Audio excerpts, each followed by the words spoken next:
If a spring has time period t and it is cut into n equal parts, then the time period of each parts will be. So we know that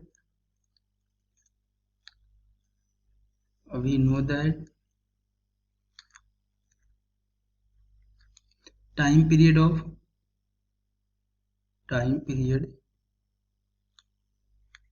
spring mass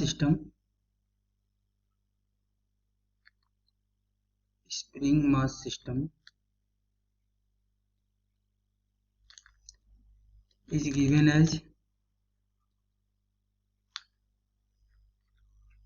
t is equal to 2 pi और root में m by k.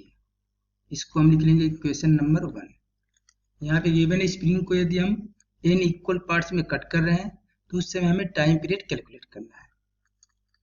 तो यहाँ पे spring है, ये spring की original length है l and इसका स्प्रिंग कांस्टेंट है k.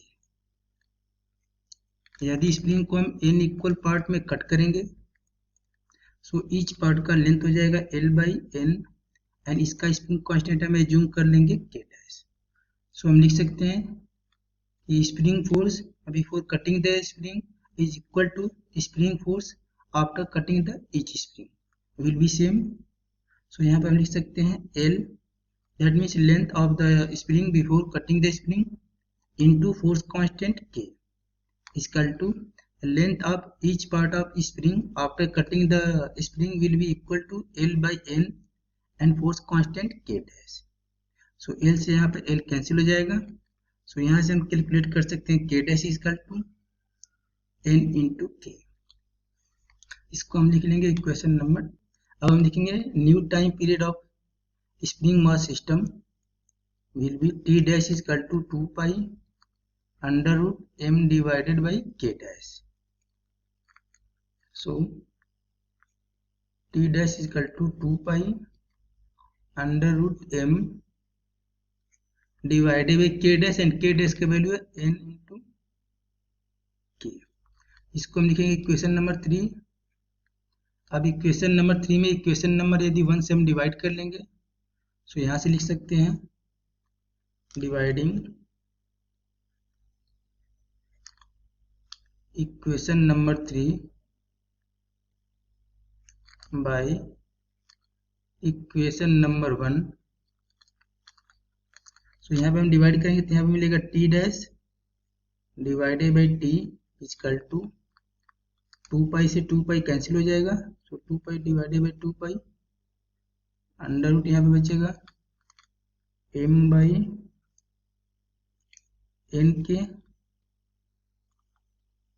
Divided by